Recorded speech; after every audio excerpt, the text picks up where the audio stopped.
Welcome in conceptualise science.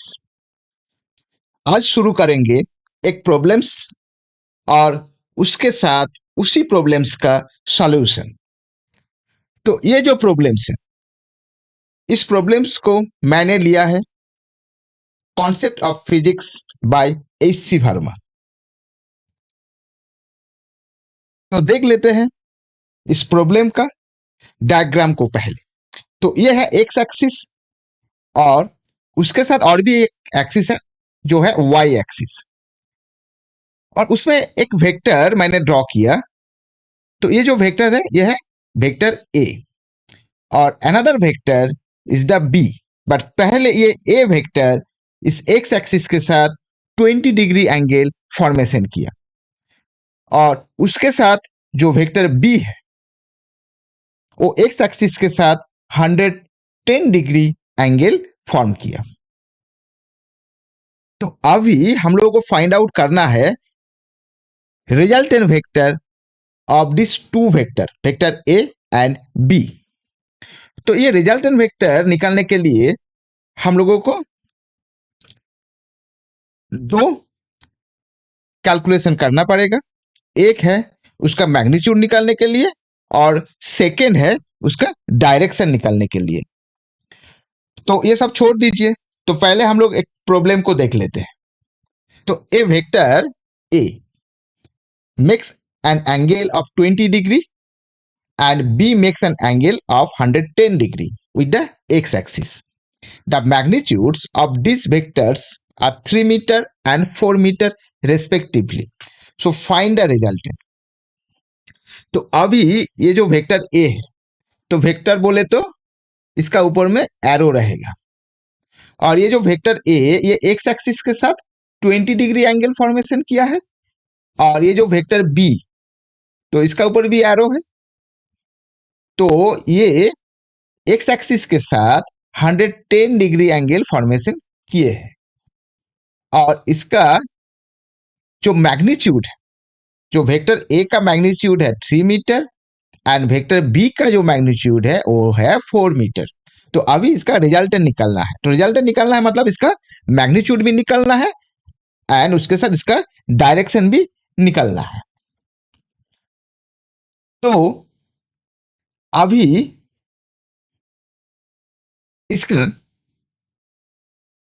जो फॉर्मूला है मैग्नीट्यूड निकालने का रिजल्टेंट वेक्टर का, वो तो मैंने पहले निकाल के दे दिया, तो उसका लिंक भी मैंने दे देंगे आप लोगों को जानने के लिए। तो magnitude of this resultant vector, तो उसका फॉर्मूला क्या आता है?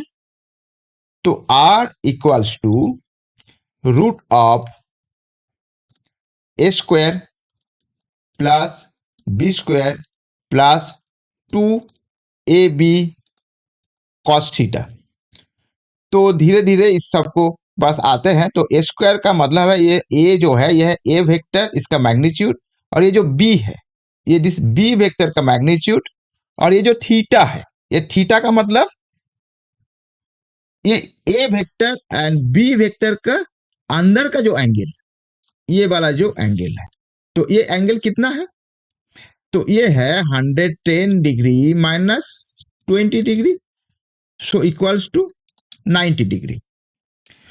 तो अभी ये सब वैल्यू हम इसमें बैठा देंगे तो ये रिजल्टेंट वेक्टर का मैग्नीट्यूड निकल के आएगा। तो इसे हम लोग ऐसे भी लिख सकते हैं, आर वेक्टर उसका मॉड दे देंगे तो ये आ जाएगा मैग्नीट्यूड। तो फिर इसका हम वैल्यू बैठा देते हैं, तो ये आ गया 3 square plus 4 square plus 2 into 3 into 4 into cos theta. अभी जो ये थीटा है, so theta equals to 90 degree. तो ये कॉस थीटा का मतलब है cos 90 degree. So cos 90 degree का वैल्यू जो होता है वो होता है 0। तो इस थीटा का बदले में मैंने यहाँ पर 90 डिग्री लिख देता हूं। तो यहाँ पे cos 90 मतलब 0 का मतलब क्या है? ये जो टोटल जो थिंग्स है ये है 0, तो इसको लिखने का जरूरत नहीं है। तो ये आ गया 3 square plus 4 square, so equals to 9 plus 16 equals to root of 25 equals to 5। तो ये तो हो गया इसका मैग्नीट्यूड। तो अब इसका डायरेक्शन भी निकालना है। तो मान लीजिए ये जो वेक्टर आर है, रिजल्टेंट वेक्टर आर, वो ये रिजल्टेंट वेक्टर, ये जो वेक्टर ए है, तो इसके साथ ये बीटा डिग्री फॉर्म किया है। तो फिर ये जो tan बीटा है, तो इसका जो इक्वेशन है वो है B sine theta by A plus B cos theta. तो अब ये डायरेक्ट बीटा क्या आएगा? बीटा आएगा tan इनवर्स। तो ये जो बी है तो इसका वैल्यू है 4 साइन थीटा। साइन थीटा का वैल्यू क्या है यहाँ पे? थीटा का वैल्यू है यहाँ पे 90 डिग्री। So sine 90 degree. और इसमें जो ए है 3 प्लस 4 कॉस 90 डिग्री। ओके, सो ये अभी ये साइन 90 डिग्री, मतलब साइन 90 डिग्री का वैल्यू जो है वो है 1। तो अभी ये आ गया tan इनवर्स 4/3, बिकॉज ये cos 90 डिग्री इक्वल्स टू 0, मतलब ये टोटल थिंग्स इज 0। सो इसका वैल्यू क्या आएगा? इसका वैल्यू आएगा, आप कैलकुलेट करेंगे तो 53 डिग्री। लेकिन ये 53 डिग्री कौन सा वैल्यू है? 53 डिग्री है ये वेक्टर ए के साथ रिजल्टेंट वेक्टर आर का जो एंगल है वो है 53 डिग्री। लेकिन ये एक्स एक्सिस के साथ कितना डिग्री है? तो उसके साथ क्या करना पड़ेगा? फिर हमें 20 डिग्री इसके साथ ऐड करना पड़ेगा। तो ये एक्स एक्सिस के साथ, तो मतलब 53 degree plus 20 degree equals to 73 degree. वो क्या किया है? वो एक्स एक्सिस के साथ ये जो रिजल्टेंट वेक्टर है उसका एंगल है। ओके, तो और एक प्रोसेस भी देख लेते हैं, मेथड भी देख लेते हैं। तो कई कई जगह में ये दो वेक्टर होने से ये इसको बोलते हैं parallelogram law of vector addition. ये जो फॉर्मूला है इसको बोलते हैं parallelogram laws of vector addition. लेकिन ये दो वेक्टर के लिए, अभी 3 वेक्टर आ जाएगा तो 4 वेक्टर आ जाएगा तो इसके लिए और भी एक मेथड है। तो उस मेथड का भी हम लोग देख लेते हैं। तो अभी ये जो वेक्टर ए, तो ये एक्स एक्सिस के साथ इसका जो मैग्नीट्यूड है वो है ए एक्स आई कैप। ये आई कैप को बोलते हैं यूनिट वेक्टर इन एक्स एक्सिस। ये आई वेक्टर को बोलते हैं यूनिट वेक्टर इन एक्स एक्सिस। और ये जो वेक्टर ए है ये क्या किया है, यहाँ पे वाई एक्सिस के साथ भी इसका एक मैग्नीट्यूड होगा, वो है ए वाई जे कैप। और जे कैप का मतलब है unit vector in Y axis. तो same principle will apply here. ये जो वेक्टर बी जो है वो सेम ये जो एक्स एक्सिस के साथ ये बी एक्स वाई आई कैप इसको फॉर्मेशन किया, और ये जो वाई एक्सिस के साथ बी वाई जे कैप ये वाला इसका मैग्नीट्यूड।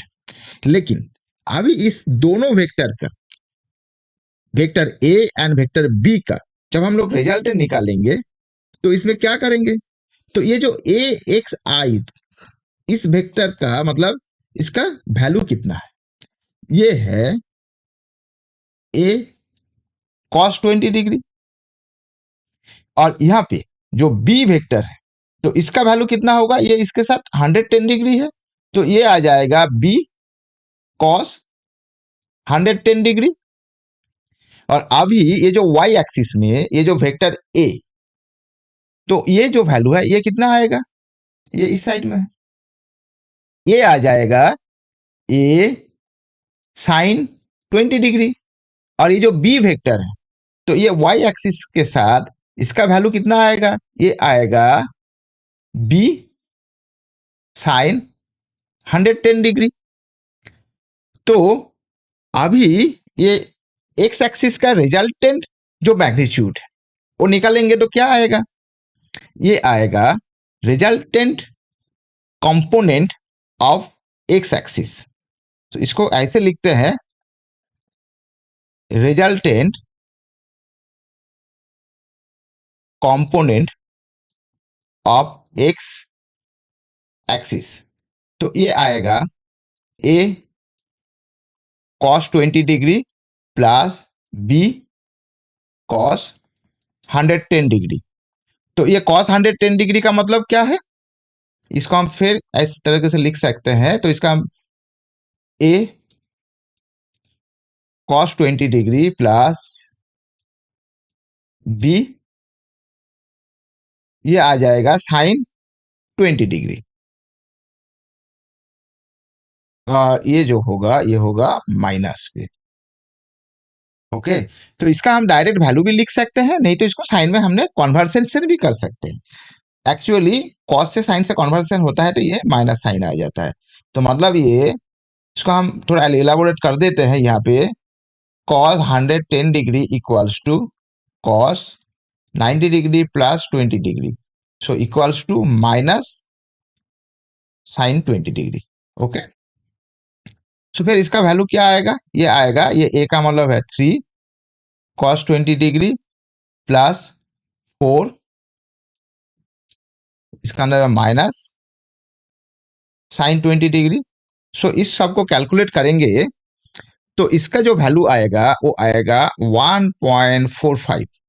ये तो हो गया जो एक्स एक्सिस का कंपोनेंट। तो अभी वाई एक्सिस का कंपोनेंट निकालेंगे तो क्या आएगा, तो इसमें आएगा वाई एक्सिस कंपोनेंट, तो ये आएगा sine A sine 20 degree plus B sine 110 degree. तो इसका वैल्यू हमने डायरेक्ट बिठा देते हैं, तो ये आ जाएगा 3 sine 20 degree plus 4 sine 110 degree. ये 110 डिग्री का मतलब हो जाता है cos 20 डिग्री। तो इसको हम ऐसे भी लिख सकते हैं, ये आ जाएगा आपका equals to 3 sine 20 degree plus 4 cos 20 degree. तो ये sine 110 degree equals to sine 90 plus 20 equals to cos 20 degree. तो एक्चुअली यहाँ पे जो मैं जो करता हूँ ना, आप लोगों का अंदर में कोई कंफ्यूजन नहीं रहेगा मैं कैसे इस इक्वेशन को डेवलप कर रहा हूँ। तो स्टेप बाय स्टेप आप देखिए तो आपको पूरा जो इसका जो मैथ है और इसका जो कॉन्सेप्ट है ये आपको समझ में आ जाएगा। तो इसका जो वैल्यू आएगा वो क्या आएगा, इसको हम कैलकुलेट करेंगे तो इसका आएगा 4.78। ये सब आपने कैलकुलेटर में कैलकुलेट कर सकते हैं, तो ये इतना वैल्यू आ जाएगा। तो इसका जो रिजल्टेंट जो मैग्नीट्यूड आएगा, ये जो रिजल्टेंट मैग्नीट्यूड ये आएगा रूट ऑफ, जो पहले हम लोगों का कितना था, पहले था 1.45 होल स्क्वायर प्लस 4.78 स्क्वायर। सो इसको हम कैलकुलेट करेंगे तो ये आ जाएगा 5। सो ये जो 5 है, ये पहले भी हम लोग इसका जो रिजल्टेंट मैग्नीट्यूड 5 निकल के आया था। और यहाँ पे जो एंगल डायरेक्शन, सो डायरेक्शन निकालेंगे तो क्या आएगा, तो इसको हम डायरेक्ट tan अल्फा बोल देते हैं। ये जो है यह है tan अल्फा। tan अल्फा का मतलब ये जिसका जो रिजल्टेंट है यहाँ पे आएगा और इसका जो रिजल्टेंट यहाँ पे आएगा, तो इसमें जो एंगल फॉर्मेशन होगा ये tan अल्फा का आ जाएगा। तो tan अल्फा हम लोग निकाल लेंगे, लिखेंगे तो क्या आएगा, tan अल्फा इक्वल्स टू, ये आपका y एक्सिस का जो कंपोनेंट वो है 4.78 डिवाइडेड बाय 1.48। सो ये alpha equals to tan inverse, ये आएगा 4.78 डिवाइडेड बाय 1.48। तो इसको कैलकुलेट करेंगे तो ये डायरेक्टली आ जाएगा 73 डिग्री। मतलब ये जो एक्स एक्सिस के साथ ये जो रिजल्टेंट जो वेक्टर है ये वाला, तो इसका जो एंगल वो डायरेक्टली क्या आएगा 73 डिग्री। ओके, तो आई थिंक इस प्रॉब्लम बहुत अच्छे से आप लोगों ने समझ लिया। Thank you.